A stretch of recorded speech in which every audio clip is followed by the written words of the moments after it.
Hello friends, Ram Ram, जय श्री कृष्ण। आप सब कैसे हो? आशा करती हूँ आप सब बहुत बहुत अच्छे होंगे और मैं तो बहुत बढ़िया हूँ। और अभी हम जिसमें रिएक्शन देंगे ना फ्रेंड्स, ये खान सर की वीडियो है और ये है भाई 1971 में जो भारत और पाकिस्तान का युद्ध हुआ था उनकी ये वीडियो है। बड़ी ही पॉपुलर वीडियो है और बड़ी ही ज़बरदस्त वीडियो है।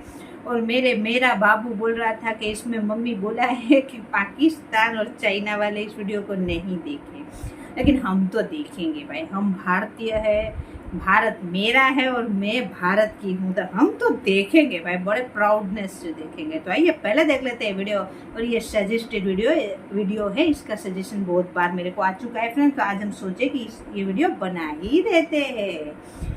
तो आपको मेरा रिएक्शन अच्छा लगे तो वीडियो को लाइक और चैनल को सब्सक्राइब जरूर करें। आइए पहले देख लेते हैं हम ये वीडियो, उसके बाद हम बात करेंगे।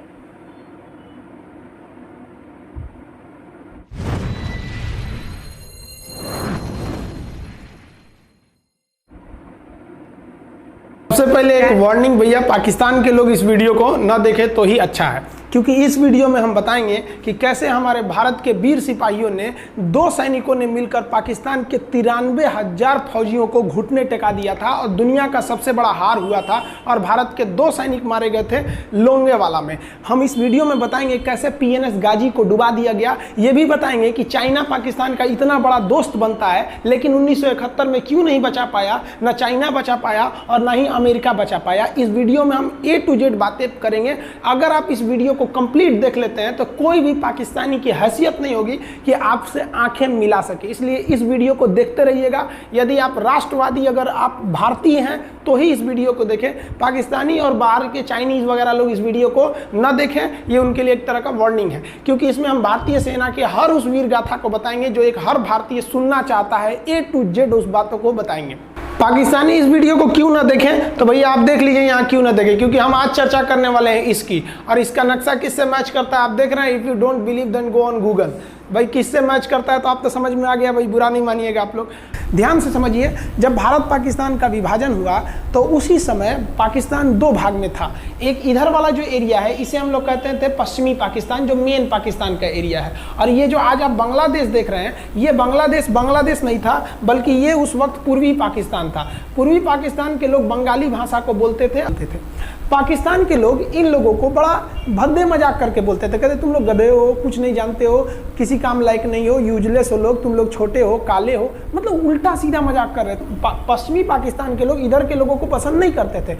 हो गया नहले पे दाला 1970 में। 1970 में इस पूर्वी पाकिस्तान के शेख मुजीबुर रहमान चुनाव जीत गए और वो यहाँ के प्रधानमंत्री के पद के चुनाव जीत गए।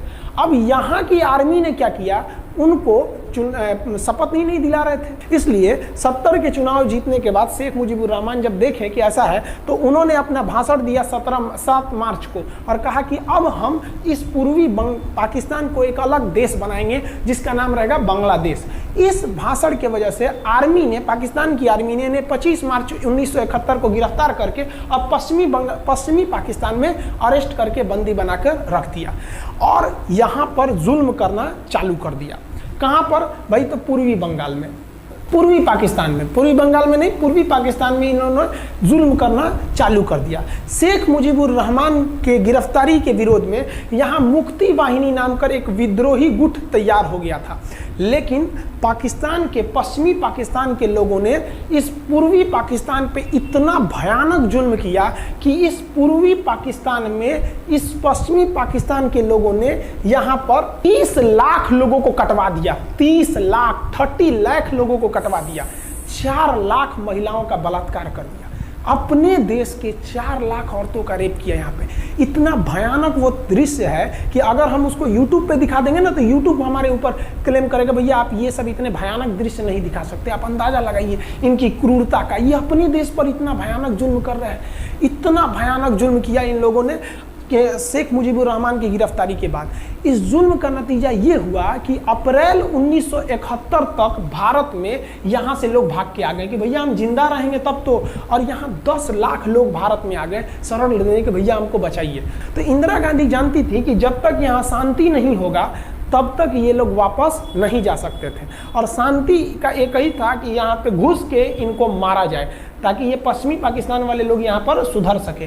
तो इंदिरा गांधी ने इसके लिए बात की जनरल फील्ड मार्शल मानेकशॉ से। उन्होंने सेना प्रमुख मानेकशॉ से कहा, सैम मानेकशॉ से, कि आप अभी युद्ध कीजिए, हम आदेश देते हैं आप अभी युद्ध कीजिए बांग्लादेश पे, हम अपने पड़ोसियों को इस तरह मरते नहीं छोड़ेंगे, आप इस पे हमला कीजिए। उस समय ये पूर्वी पाकिस्तान था।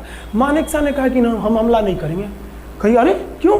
कहा कि आप महीना देख रही हैं, अप्रैल का महीना है, अप्रैल के महीने का मतलब बरसात का दिन सर पे है, और बरसात के समय पूरब का हाल क्या होता है, एकदम भयानक बाढ़ आ जाती है। और उन्होंने एग्जाम्पल भी दिया कि सिकंदर की फौज भी हाथी लेके आई थी और कीचड़ में फंस गई थी, कि अगर यहाँ हम लड़ जाते हैं तो यहाँ बरसात रहेगा, हम यहाँ उलझ जाएंगे, ये एरिया सूखा रहेगा, चाइना का ऊपर से एरिया सूखा रहेगा, ये हमला कर देंगे, हमको 3 ओर से लड़ाई लड़ना पड़ेगा। मानेकशॉ ने इंदिरा गांधी से कहा कि आप 2-3 काम कर लीजिए। कब तक के लिए?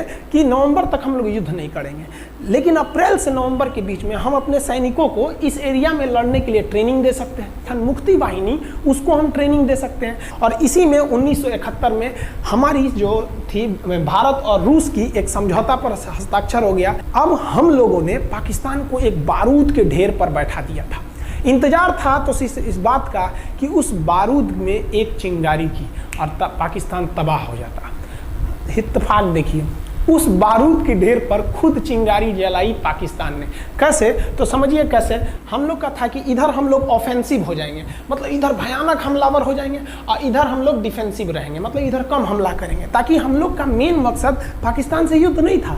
हमारा मेन मकसद था हमारे अपने बांग्लादेशी भाइयों पर जो जुल्म हो रहा था, जो उनकी बहनों को रेप हो रहा था, इतना भयानक किया था वहाँ पर पाकिस्तानियों ने कि बाप के सामने बेटी का रेप करते थे, और उसके बाद बाप को मार के कहते थे तू भी रेप कर। इतना मतलब मानवता पूरी खत्म कर दिया गया वहाँ पर। तो भारत ने कहा कि इधर हम डिफेंसिव रहेंगे। पाकिस्तान को ये खबर लग गई कि भारत ना इधर कमज़ोर है। अरे भैया, इधर हम कमज़ोर थोड़ी हैं, इधर कम सैनिक रखे हैं और इधर हम भयानक रखे हैं, तो इसका मतलब ये थोड़ी है कि हम कमज़ोर हो जाएंगे। भैया कहा जाता है ना कि सोनार के घर का कचड़ा भी बनिया के बादाम से महंगा बिकता है। देखिए, हम लोग ठंडी का इंतजार ही कर रहे थे कि पाकिस्तान ने गलती कर दिया। उसने 3 दिसंबर को अचानक हमला कर दिया श्रीनगर पे, पठानकोट पर, चंडीगढ़ पर, यहाँ पर आगरा हवाई अड्डे पर तबातोड़ हमला कर दिया। एयरफोर्स का इतना भयानक हमला पाकिस्तान का भारत पर हुआ कि भारत देखते रह गया, धड़ धड़ पाकिस्तान की जहाजें एंट्री मार गई सब भारत में, उसकी एयरफोर्स एंट्री कर दी। इतना भयानक हमला था, इतना भयानक कि भारत का एक भी सैनिक नहीं मरा। समझ रहे ना कितना भयानक हमला था। अरे भाई, आप यहाँ पर घुस जाएंगे हमारे देश में तो क्या हो जाएगा भैया, मूस मोटैयन लोढ़ा हुईन, हाथी घोड़ा थोड़े हुईन। भारत तो इसी का इंतजार कर रहा था। देहात में कहावत कहा जाता है कि रोए के रानी तले अखिए खुदा गई। भैया हम प्लाने कर रहे थे कि हमला करने के लिए कि आप हमारे पे हमला करिए दीजिए। अब विश्व का भी दबाव नहीं आएगा हमारे ऊपर कि भैया हमला तो आपने किया है, अब हम लोग छोड़ेंगे नहीं। भारत एकदम दृढ़ निश्चय कर लिया। इसी बीच पाकिस्तान को एक खतरनाक खबर लग गई। क्या थी खबर भाई? तो देखिए, पाकिस्तान को खबर लगी कि भारत की ज़्यादातर फौज इस पूर्वी पाकिस्तान की ओर डिप्लॉयड है, और यहाँ राजस्थान के जैसलमेर जिला में एक जगह है लोंगेवाला। उस लोंगेवाला में केवल और केवल 120 फौजी हैं, और अगर पाकिस्तान ने सोचा कि 120 फौजियों को हम रातों रात मार देते हैं तो उस समय एयरफोर्स रात में लड़ाई नहीं कर सकती थी, इसलिए इन्होंने लोंगेवाला में एंट्री मार दी। पूरी भयानक टैंक लेकर, फौज लेकर, इन्फेंट्री लेकर, और उसको वो लोग लोंगेवाला में घुसने के लिए चल दिए। और लोंगेवाला में भारत के पास केवल 120 सिपाही थे, केवल 120, और उन पर वो हजारों की संख्या में टूट पड़े। लेकिन घबराना नहीं चाहिए, क्योंकि चींटियां तादाद में कितनी भी क्यों ना हो जाएं, गन्ना घसीट के नहीं ले जा सकती हैं। लोंगेवाला में जो ड्यूटी थी उस समय कुलदीप सिंह चांदपुरी जी का। कुलदीप सिंह चांदपुरी सरदार हैं, आप देखे होंगे बॉर्डर मूवी में इनका रोल सनी देओल ने किया है। अब ये कुलदीप सिंह, ये भैया पंजाबी सिख, अब ये लोग 1.25 लाख से नीचे कुछ सोचते ही नहीं है। चिड़िया नू में बाज लड़ावा, गिदड़ नू में शेर बनावा, और 1.25 लाख नू एक लड़ावा, तब गोविंद सिंह नाम रखावा। खबर आया कि आपसे जो लड़ने आ रहे हैं ना पाकिस्तान की ओर से, वो ब्रिगेडियर तारिक मीर आ रहा है। उसके पास टैंक है, 2800 फौज है, बहुत ही तेज रफ्तार से आ रहा है। आपके पास केवल 120 जवान है कुलदीप सिंह, आप पीछे हट जाइए। आप पीछे हट जाइए, क्योंकि आपको हम ना, आप बहादुर हैं इसमें नो डाउट, लेकिन आप कैसे लड़िएगा उतनी भयानक फौज के पास से। यहाँ उन्होंने कहा खालसा सिख नहीं हट सकते, हम दिखा देंगे कि हम 120 भी उन पर क्या पड़ेंगे, भारी पड़ेंगे। इनके पास ना ही टैंक को उड़ाने के लिए कोई संसाधन थे, टैंक को मारने के लिए एक जीप पर लगा हुआ छोटा सा तोप था, और इनके पास 3 ठो माइंस लगे थे। माइंस समझते हैं आप लोग, टैंक जो होता है ना बम, उसको उड़ाने के लिए माइंस लगाए जाते हैं। तो देखिए ध्यान से, ये है माइंस, ये माइंस होते हैं। इस पर अगर टैंक चढ़ता है ना तो टैंक ब्लास्ट कर जाता है। तब इन्होंने दिमाग लगाया, इन्होंने क्या किया, जो खाली रेगिस्तान था ना उसमें ना आगे की ओर 3 ठो ओरिजिनल माइंस को लगा दिया, और जो खाना खाने वाला टिफिन होता है ना 4 खंदे वाला, इसे उस टिफिन को इन लोगों ने रातों रात ना बिछा दिया ऐसे लाइन से। देखिए लाइन से पाकिस्तान की टैंक आई तो शुरुआत में तो भैया ओरिजिनल माइंस था, धड़ाम से लगा, पाकिस्तान की टैंक उड़ गई। पाकिस्तान का एक टैंक उड़ा, फिर दूसरा उड़ा, तीसरा उड़ा, पाकिस्तानी एकदम डर गए सब। ब्रिगेडियर तारिक मीर कहें कि भैया यहाँ तो माइंस लगा के रखा है इन लोगों ने, एक काम करो इंजीनियरों को बुलाओ, पूरा माइंस निकालो। अब ब्रिगेडियर जो हमारे मेजर कुलदीप सिंह थे, ये जानते थे कि बाबू अगर हम तुमको रात भर रोक दिए ना तो सुबह हमारी एयरफोर्स आएगी, तुमको जिंदा नहीं छोड़ेगी। इसलिए इन्होंने पूरा टिफिन बिछाया था। इन पाकिस्तानियों ने 6 घंटे लगा दिए उनको निकालने में। इंजीनियर आते थे तो डर के मारे टिफिन निकालते थे, अरे बाप रे बाप, और टिफिन में तो ईंटा पत्थर भर देते थे और डर के ले जाते, अरे भागो भागो भागो, माइंस है माइंस है। इसको लगाते लगाते इन लोगों ने पूरी रात बिता दी। 3 बज गया, 3 बजे इनको पूरा सन्नाटा दिखा कि भैया ये तो टिफिन है, ये रेगिस्तान में ये तो टिफिन है। अब उन्होंने कहा कि आदेश दिया कि हमला करो। तो कुलदीप सिंह जो थे चांदपुरी, उन्होंने बालू के बीच में ऐसे गड्ढे बना रखे थे और अपने फौजियों को ना 2 किलोमीटर एरिया में बिछा दिया था, एक उधर एक इधर एक इधर। तो चारों ओर से फायरिंग होती थी। पाकिस्तानियों को लगी ना कि भैया हमको गलत इंफॉर्मेशन मिल गया है, 120 गो मिल के ऐसे थोड़े मारेगा सब। सोच रहा उधर से गोली इधर से गोली, धड़ाधड़ बम गोला दारू सब चल रहा है यहाँ पर, इतना भयानक कहीं कोई 120 आदमी मिल के ऐसे मारता है?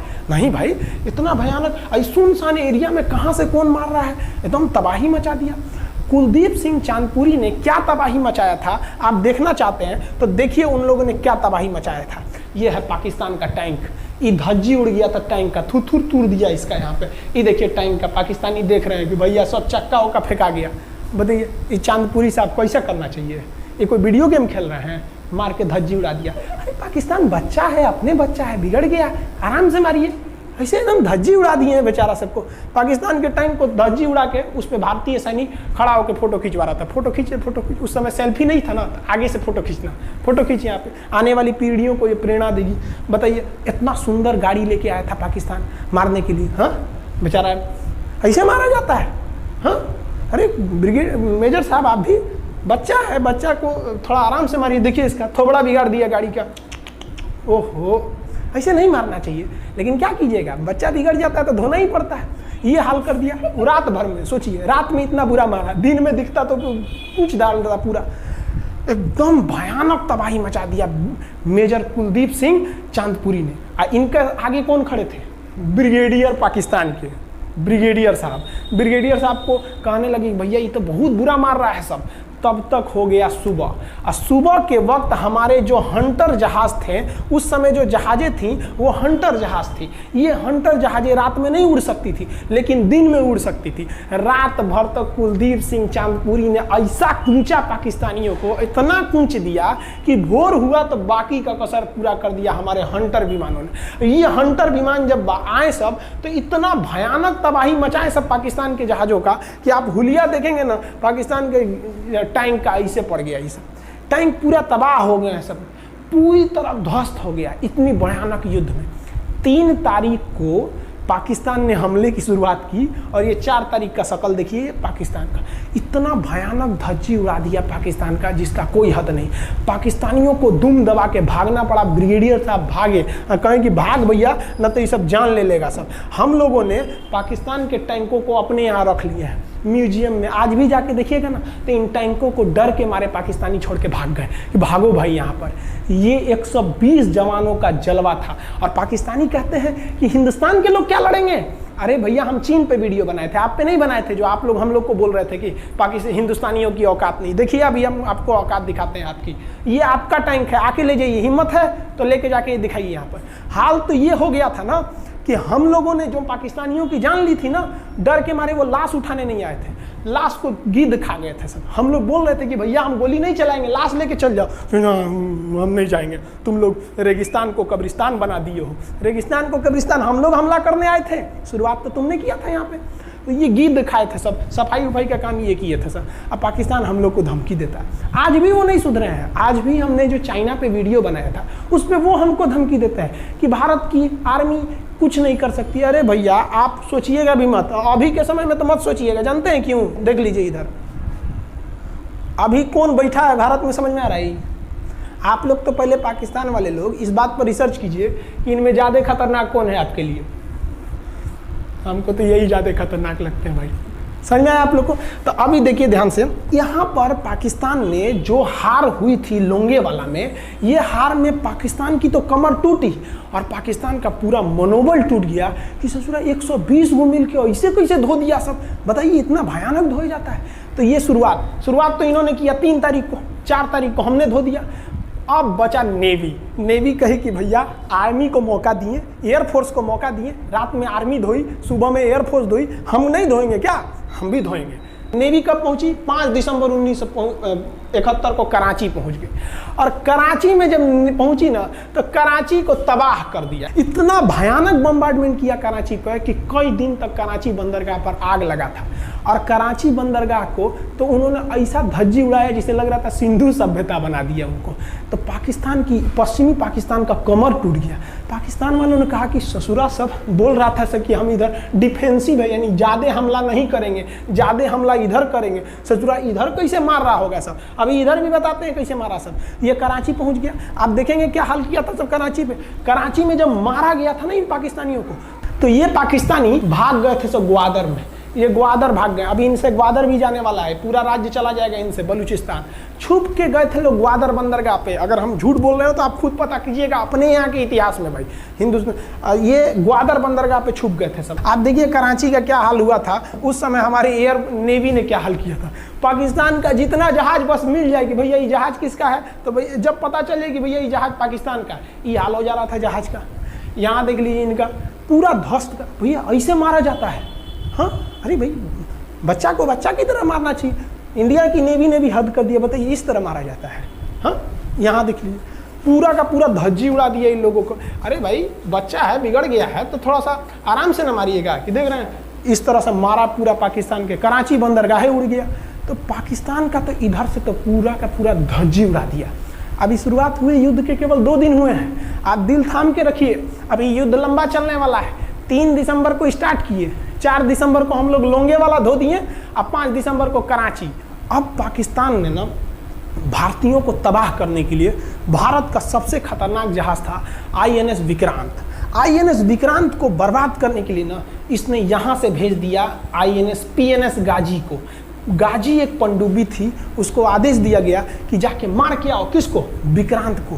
क्योंकि अगर विक्रांत जहाज डूब जाता तो वाकई उस समय हमको युद्ध जीतने में बहुत दिक्कत आ जाती। तो ये गाजी कैसे डूबा, इसको हम लोग एगो खराब जहाज से मार दिया। तो अब इधर समझते हैं कि जब उधर इतना भयानक धोए तो इधर कितना बुरा धोए होंगे, इसको बारे में हम लोग समझते हैं। भारतीय सेना अब पूरब की ओर क्या क्या काम की, इसको ध्यान से समझिए। ये मुक्ति वाहिनी जो थी बांग्लादेश की, वो अंदर ही पाकिस्तानी फौजियों को मार रही थी गली कुची में दौड़ा दौड़ा के, क्योंकि इन पाकिस्तानी फौजियों ने वहां पर रेप किया, मर्डर किया।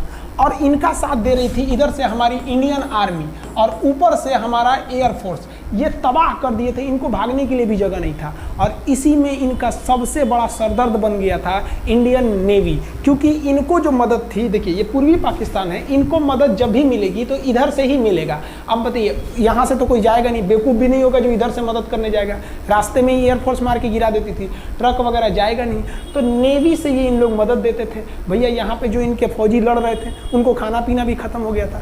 अब इनको बर्बाद कर दिया भारत। INS विक्रांत, INS विक्रांत उस समय का बहुत बड़ा जहाज था इस साउथ एशिया के देशों का। और यहाँ से उस इतना बड़ा जहाज था कि उसके ऊपर से लड़ाकू जहाजें उड़ती थी। वो एयरफोर्स यहाँ से भी बम मारता था, मिसाइलें मारता था, ऊपर से लड़ाकू जहाजें और हेलीकॉप्टर छोड़ देता था। जो ताकि मुक्ति वाहिनी को कोई दिक्कत ना है। मुक्ति वाहिनी मारती थी और आर्मी पूरी तरह से उसने यहाँ से हमारा विक्रांत ने चटगांव बंदरगाह को तबाह कर दिया। अब बांग्लादेश का देखिएगा वर्तमान में, उस समय तो पूर्वी पाकिस्तान था, ये चटगांव उस समय पाकिस्तानी आर्मी नेवी का एक बहुत बड़ा केंद्र था। इधर हम लोग ने उड़ा दिया कराची, इधर उड़ा दिया हम लोग ने चटगांव। अब मुक्ति वाहिनी को कोई खास दिक्कत नहीं आ रहा था। अब पाकिस्तान ने कहा कि हर हाल में इस विक्रांत को बर्बाद करो। देखिए ये विक्रांत है, विक्रांत जहाज जो था इस पे से इसके ऊपर देखिए आपको लड़ाकू जहाजें दिखे। पीएनएस गाजी को क्या आदेश दिया गया था भाई कि तुमको जाना है और इस विक्रांत को बंगाल की खाड़ी में जाने के बाद इसी में डुबा देना है।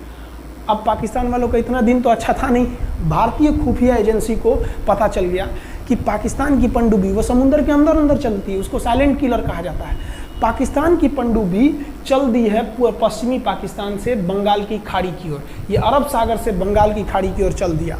अब विक्रांत को बचाना हर हाल में जरूरी था, इसलिए हम लोग विक्रांत को छुपा दिए, मतलब थोड़ा सेफ्टी दे के रखने लगे। और इस पीएनएस गाजी जो था, आप पीएनएस गाजी को देखेंगे, पीएनएस का मतलब था पाकिस्तानी नेवल शिप, पीएनएस गाजी, ये मारने आ गया किसको? विक्रांत को। इस पीएनएस गाजी को अगर कोई मार के डुबा सकता था तो वो था आईएनएस राजपूत। लेकिन ये जो आईएनएस राजपूत आप इमेज में देख रहे हैं, ये उस समय समस्या क्या था इस आईएनएस राजपूत के साथ, क्योंकि इसके इंजन में कुछ खराबी आ गई थी और ये बिगड़ गया था, और बिगड़ के इसको विशाखापट्टनम पे बनाया जा रहा था, रिपेयर किया जा रहा था, इंजन ही गड़बड़ हो गया था। तो भारतीयों का यहीं पे दिमाग काम आया। भारतीयों ने सोचा क्यों ना हम पीएनएस गाजी को खुद बुला के लाएं, कहाँ पर? विशाखापट्टनम पे। तो लोगों ने कहा कि भैया ये आएगा विशाखापट्टनम में, क्या आईएनएस राजपूत हमको मार दो? तो कहा कि नहीं, देखिए कैसे आएगा। भारतीयों को पता था कि हिंदुस्तान में पाकिस्तानियों के कुछ ना कुछ जासूस होंगे और वो पाकिस्तान को पल पल की खबर दे रहे होंगे। भारतीयों ने क्या किया, आईएनएस विक्रांत के जितने भी अधिकारी थे उनसे कहा कि आप लोग अपने अपने घर फ़ोन कीजिए कि हम विशाखापट्टनम आ रहे हैं, तुम लोग हमको छुट्टी मिला है, विशाखापट्टनम में 10 दिन रुकेंगे, हमारे लिए तुम लोग खाना पीना अच्छा से बनाओ। लड़कों से उन लोगों को खबर खिला दिया। विशाखापट्टनम में जितने मछुआरे थे उनको कहा गया कि आप लोग हट जाइए, बहुत बड़ा जहाज आने वाला है, बहुत बड़ा जहाज विक्रांत आ रहा है, यहाँ पे आप लोग खाली कर दीजिए, आईएनएस विक्रांत आ रहा है। यहाँ पर क्या किया गया, ऑर्डर दिया गया, बहुत सारे फल सब्जी अंडा ब्रेड, कि भैया ये इतने बड़े जहाज के लिए जा रहा है, 6 महीने का खाना चाहिए। ये खबर आग की तरफ फैल गई पाकिस्तानियों को। अब पाकिस्तान में खबर लग गई कि भैया आईएनएस विक्रांत यहाँ नहीं है, आईएनएस विक्रांत विशाखापट्टनम पे है। अरे बकलोआ, विशाखापट्टनम पर पीएनएस गाजी की मौत यमराज इंतजार कर रहा था, आईएनएस राजपूत। ये गधा जो था पीएनएस गाजी, ये मुड़ गया किधर की ओर? विशाखापट्टनम की ओर। और विशाखापट्टनम पर चुपचाप शांति से खड़ा हुआ जहाज आईएनएस राजपूत इंतजार कर रहा था, तो पानी के अंदर अंदर आओ। ये अभी बाहर निकला हुआ है, पानी के अंदर रहती है। और आईएनएस राजपूत देखा कि ये आ रहे हैं, वो आईएनएस राजपूत को मारता कि इससे पहले ही आईएनएस राजपूत मार के तबाह कर दिया पीएनएस गाजी को। पीएनएस गाजी पर को डूबने के बाद पाकिस्तान को बहुत बड़ा सदमा लग गया।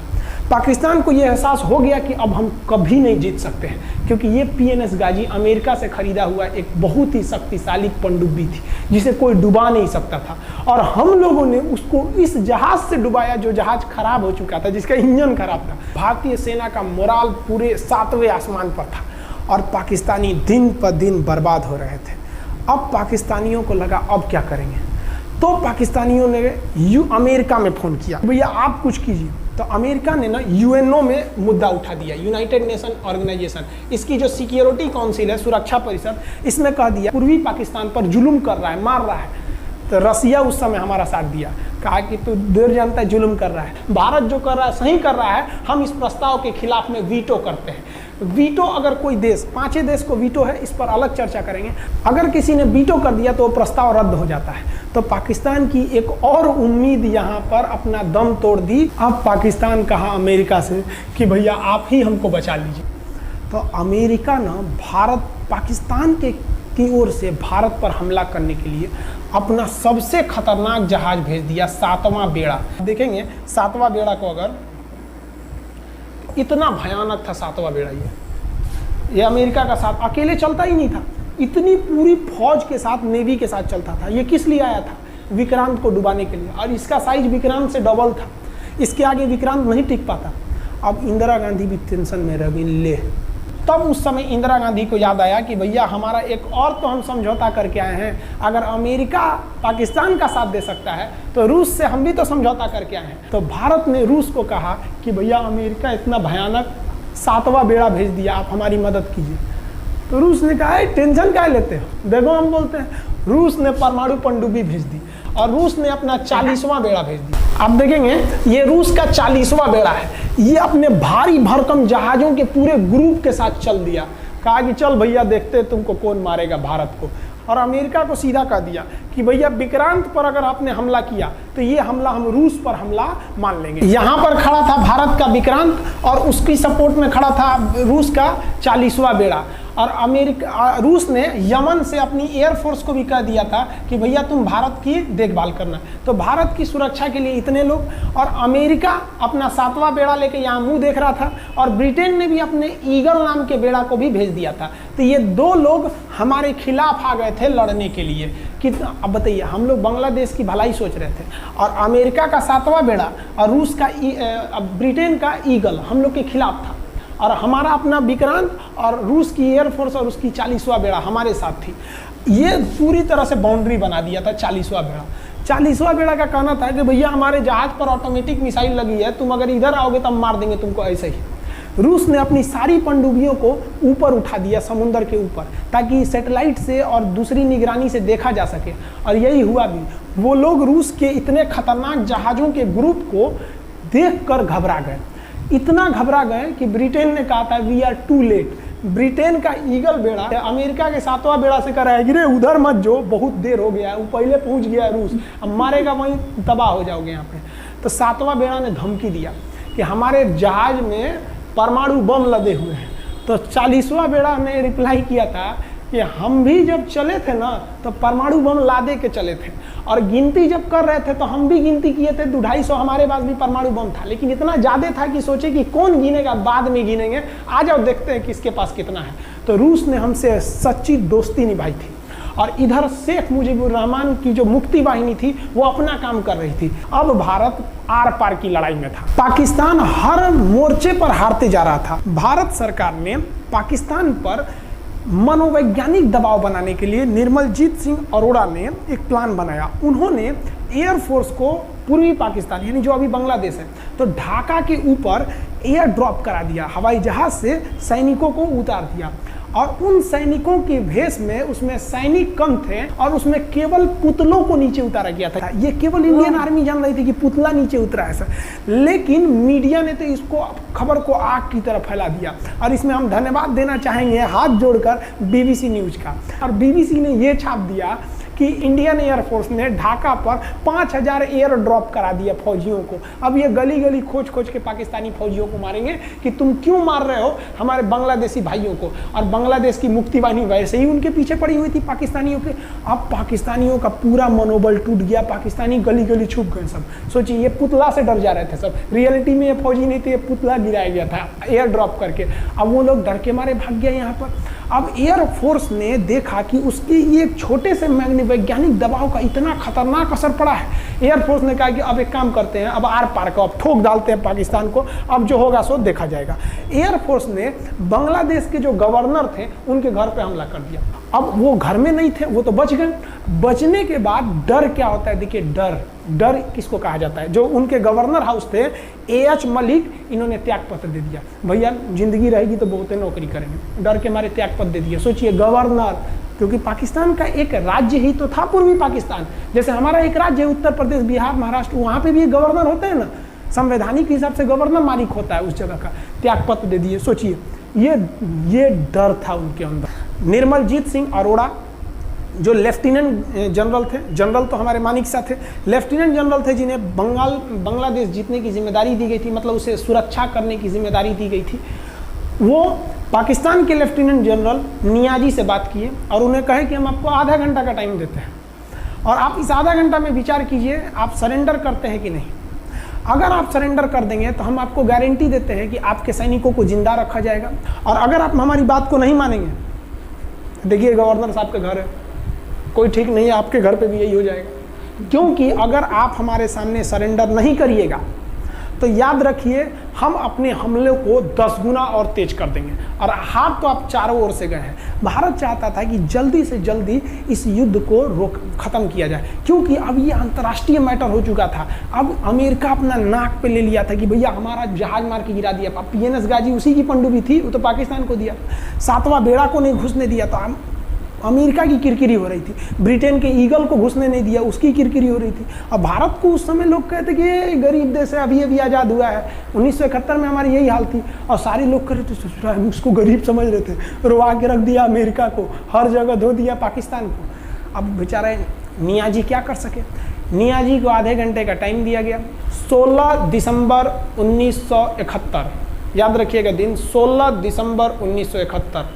ये हमारे इतिहास का 13 दिन के युद्ध में हमने पाकिस्तान को धूल चटा दिया था, क्योंकि 3 दिसंबर को पाकिस्तान ने युद्ध स्टार्ट किया था और 16 दिसंबर को हम लोगों ने जनरल नियाजी से आत्मसमर्पण करवा लिया।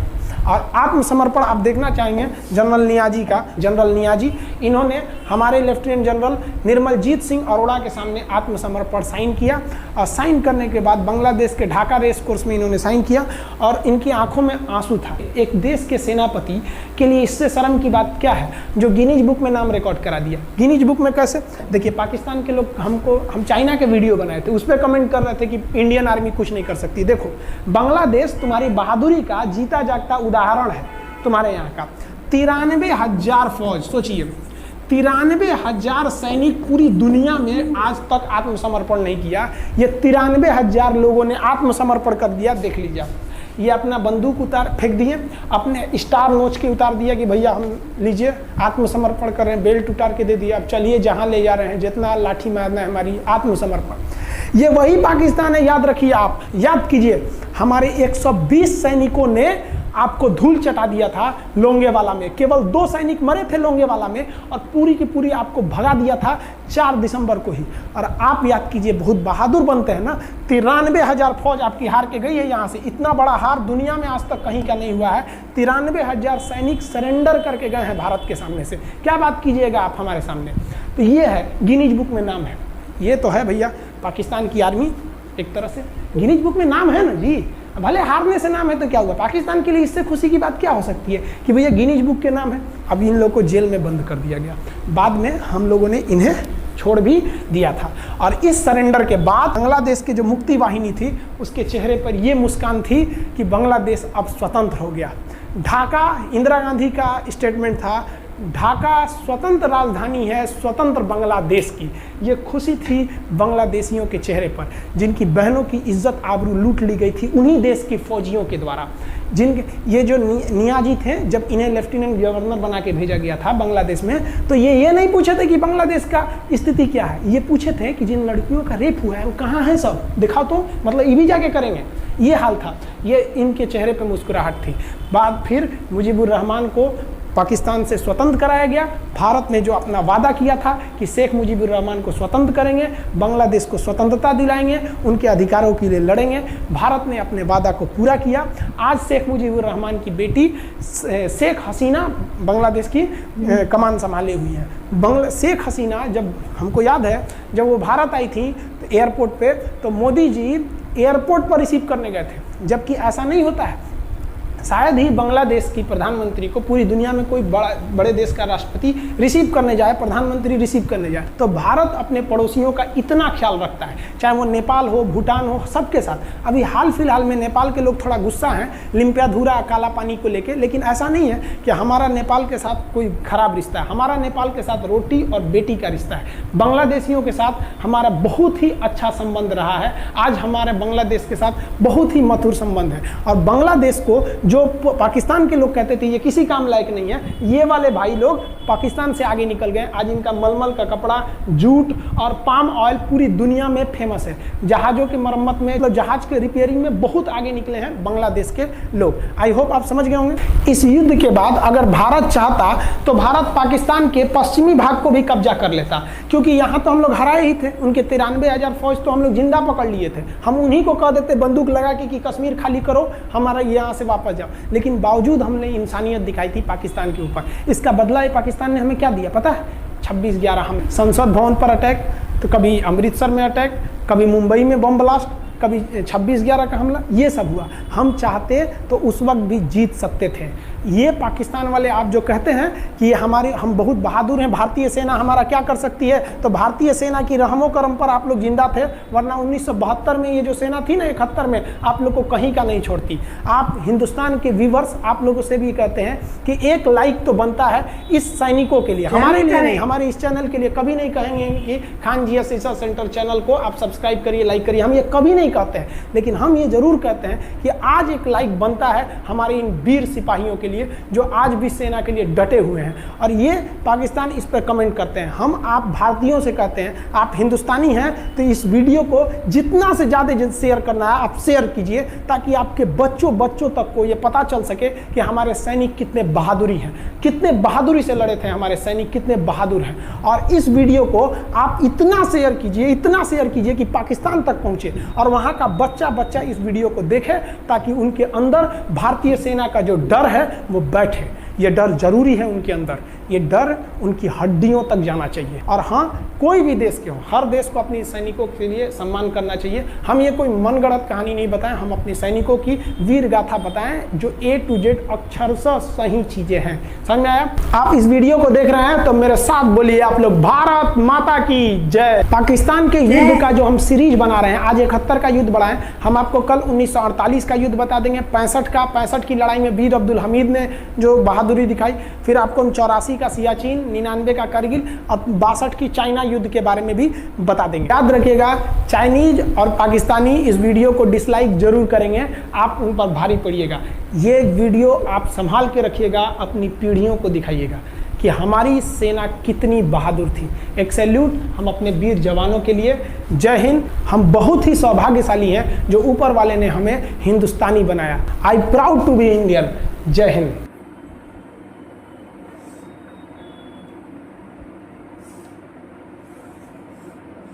हाँ फ्रेंड, बहुत बहुत बहुत प्राउड वाली वीडियो फ्रेंड्स, और बहुत बहुत गर्व वाली वीडियो। और मैं हमेशा बोलती हूँ फ्रेंड्स कि भारत मेरा है और मैं भारत की हूँ फ्रेंड। हम बहुत खुश नसीब है जो हमने इस भारत पे, हिंदुस्तान में जन्म लिया है। देखिए ना, ये खान सर का वीडियो बहुत ही मतलब वायरल है और ये रहेगा, क्योंकि ये हमारे भारत की, हमारे सैनिकों की, हमारे सोल्जरों की गौरव गाथा है फ्रेंड। इनको एक बार सुने या 1000 बार सुने फ्रेंड्स, हर बार हमारे खून को वो दौड़ा देती है फ्रेंड्स। और हर बार फ्रेंड ऐसे हम लोगों को प्राउड होता है कि हमारा जो अंग अंग है वो झूमने लगता है प्राउडनेस से फ्रेंड्स। बहुत ही सुंदर सी वीडियो फ्रेंड्स। और ये इसके बारे ये मैंने वीडियो थोड़ा देखा था फ्रेंड्स, लेकिन आज बहुत मज़ा आया। सजेशन भेजने के लिए बहुत बहुत थैंक यू। आज मैंने पूरा देखा और मैंने पूरा मेरे भारत की गौरव गाथा, मेरे सोल्जरों की गौरव गाथा फ्रेंड्स, उनके ऊपर मैंने पूरा का पूरा फीलिंग से देखा और मेरे को बहुत बहुत मज़ा आया फ्रेंड्स। और ये स्टोरी हमारी मम्मी भी बोलती थी कि जब 93,000 पाकिस्तान सोल्जर्स ने फ्रेंड आत्मसमर्पण किया, तब हमारे मानिक शाह है वो मूंछों को ऐसे ताव दे रहे थे और सामने जो उनके ब्रिगेडियर जनरल नियाजी थे ना, वो रो रहे थे फ्रेंड्स, उनका सिर नीचे था। तो ये हमेशा पाकिस्तान को याद रखना चाहिए, लेकिन पाकिस्तान याद रखता नहीं है फ्रेंड्स। और हाँ, लोंगेवाला कभी नहीं भूलना चाहिए। लोंगेवाला में 120 सैनिक ने धूल चटा दी थी पाकिस्तान के हजारों सैनिकों को फ्रेंड्स। तो ये कभी नहीं भूलना चाहिए, क्योंकि जब भी हमारा भारत फ्रेंड्स, चाहे पहले हो या अभी हो फ्रेंड्स, जब भी तन मन धन से उतरता है ना, तो सामने वाले की हार और हमारी जीत हमेशा पक्की होती है फ्रेंड्स। और बहुत बहुत से इस क्या बोले, इसका एक एक मोमेंट इतना प्राउडनेस और इतना मतलब क्या बोले, मेरे पास शब्द नहीं है। खान सर ने इतना डिटेलिंग में हम लोगों को समझाया है फ्रेंड्स, बहुत ही अच्छे से, कि पूरी की पूरी जो लड़ाई 1971 की लड़ाई हुई है थी वो हमारे मन में उतर गई फ्रेंड्स। और एक बार हम फिर झूम उठे, 1971 में जो जीत मिली थी, लेकिन आज हम फिर झूम उठे फ्रेंड्स ये वीडियो को देख के।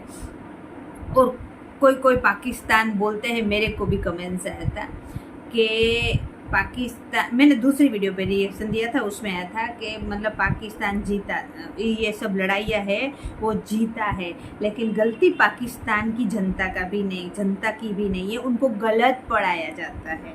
ये आपको एविडेंस के साथ, इसमें जो फोटो है वो आप ही के लोगों की फ़ोटो है ना, आप ही के सैनिकों की फ़ोटो है ना फ्रेंड्स, एविडेंस के साथ खान सर ने बताया है। और आप जब अपनों पे ही जुल्म करोगे ना तो ऐसी ही हालत होगी फ्रेंड्स। इन्होंने हमको बताया कि बांग्लादेश भाई, जो अब बांग्लादेश है, तभी उनके पूर्वी पाकिस्तान था वो, और अब बांग्लादेश है, उन पर इतना जुल्म किया, बहू बेटियों पे इतना जुल्म किया फ्रेंड्स। तो क्या है ना, पाप की जब गठरी भरती है ना तो सर्वनाश पक्का होता है। तो उनकी पाप की गठरी है ना उस टाइम भर गई थी, इतना अत्याचार बहन बेटियों पे उन लोगों ने किया, और लोगों में बोलते था ये नाटे है, ये ऐसे है, ये वैसे है, वही आज कितने आगे निकल गए हैं फ्रेंड्स। तो तब पाकिस्तान की वो पाप की गठरी है ना भर गई थी, तब किसने आवाज़ उठाई? इंदिरा गांधी ने फ्रेंड्स। और पाकिस्तान ने, जैसे खान सर ने बोला ना, जीता जागता सबूत है पाकिस्तान के लिए बांग्लादेश। जब भी ऐसा कुछ लगे वो देख लो। हालांकि लड़ाइयाँ होनी नहीं चाहिए फ्रेंड्स, हम लड़ाई के पक्ष में नहीं हैं, इससे दोनों तरफ ही बर्बादी होती है फ्रेंड्स। लेकिन क्या करें, जब पाकिस्तान जैसा देश समझता नहीं है, इतनी मार खा के भी 93,000 गिनीज बुक ऑफ वर्ल्ड में उनका नाम है, वर्ल्ड रिकॉर्ड है। आज तक किसी ने, इतने सैनिक ने, किसी देश के इतने सैनिक ने आत्मसमर्पण नहीं किया है। फिर भी वो 1971 और आज चल रहा है 2023, क्या क्या और हुआ हमारे भारत में फ्रेंड्स। हमारा पुलवामा जो हमारे दिल में नासूर घाव है, हमारे 40 जवान फ्रेंड्स शहीद हो गए थे। पठानकोट आतंकी हमला फ्रेंड्स, उरी आतंकी हमला, कारगिल और सियाचिन, हम क्या क्या हम इग्नोर करें? फिर इग्नोर करने वाली बात नहीं, क्या क्या हम लोग जाने दे, तो कैसे समझाए इस पाकिस्तान को। और आज भी फ्रेंड्स, अभी भी थोड़ा थोड़ा उनके आवाम नहीं बोल रही, उनकी पब्लिक नहीं बोल रही हूँ, उनके जो पॉलिटिकल जो लीडर्स है वो आज भी हवा में उड़ते हैं फ्रेंड्स, जो गलत है। और रही बात पाकिस्तान जनता की, उनका कोई दोष नहीं है फ्रेंड, उनको गलत पढ़ाया जाता है, उनको हार को जीत में बताया जाता है, तो वो लोग इस हिसाब से बोलते हैं, लेकिन गलत है। ये एविडेंस के साथ ही वीडियो है, और बहुत से पाकिस्तानियों लोगों ने देखी है, क्योंकि बहुत वायरल है। इंडिया में तो वायरल है ही, क्योंकि ये हमारा खून दुगना दौड़ा देती है, एक शेर खून बन जाता है ये देख के फिर। लेकिन पाकिस्तान में भी काफ़ी ये वीडियो देखा जाता है, तो ये वीडियो बहुत अच्छी थी। ये वीडियो बहुत लंबी है, हाँ, थोड़ी नहीं, पूरा देखना है आप लोगों को। आप लोग भी नहीं देखते हो, क्यों नहीं देखते हो? मेरे को सपोर्ट क्यों नहीं करते हो फ्रेंड्स? तो आपको ये वीडियो पसंद आए तो लाइक जरूर करें फ्रेंड्स, और कमेंट्स करना है, जय हिंद से कमेंट्स करें फ्रेंड्स। और बहुत अच्छा लगे तो वीडियो शेयर भी कर दे, और सब्सक्राइब नहीं भूले। और अब मिलते हैं फ्रेंड ऐसे ही किसी रगों में खून दौड़ाने वाले वीडियो में फ्रेंड्स। बाय बाय, जय हिंद, वंदे मातरम, बाय बाय।